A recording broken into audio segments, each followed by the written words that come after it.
আমাৰ এটা source information আছিলে যে কেইজনমান লোকে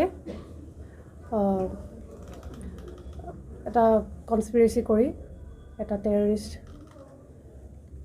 আউটফিট খোলাৰ প্ৰযোজনা চলাইছে। এই খবৰ পাই আমি 3জন লোকক আটক কৰিছোঁ এতিয়ালৈকে, আৰু এটা তদন্ত চলি আছে, তদন্ত অব্যাহত আছে। এজনৰ নাম হ'ল দাৰাও ডেক্ৰেপ কোকৰাঝাৰ, আৰু বিক্ৰম দৈমাৰী ওদালগুৰি, আৰু হিতেশ বসুমতাৰী বাক্সাৰ।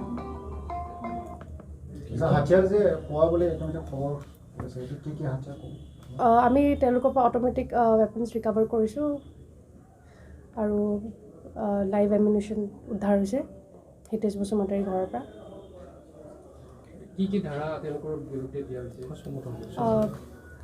ধাৰাটো 120B, 121, 121A, 122, 124A IPC, read with 16, 18, 18A, 18B, 19, 20, 21 UAP Act, read with section 66 IT Act.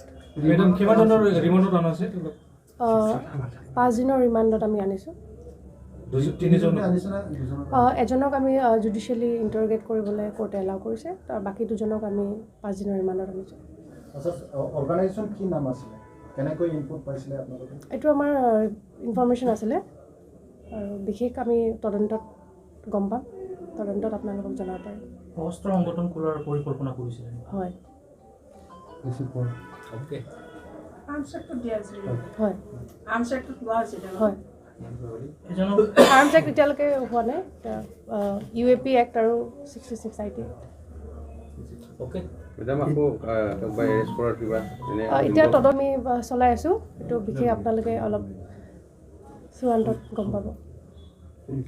Hitesh বসুমতাৰীৰ পত্নীয়ে দাবী কৰিছে যে এয়া হ'ল সম্পূৰ্ণভাৱে আৰক্ষীৰ প্লেনিং আৰু মেকিং। এই সন্দৰ্ভত আপুনি কি ক'ব? নাই, তাত মোক ক'বলগীয়া একো নাই। ঠিক আছে।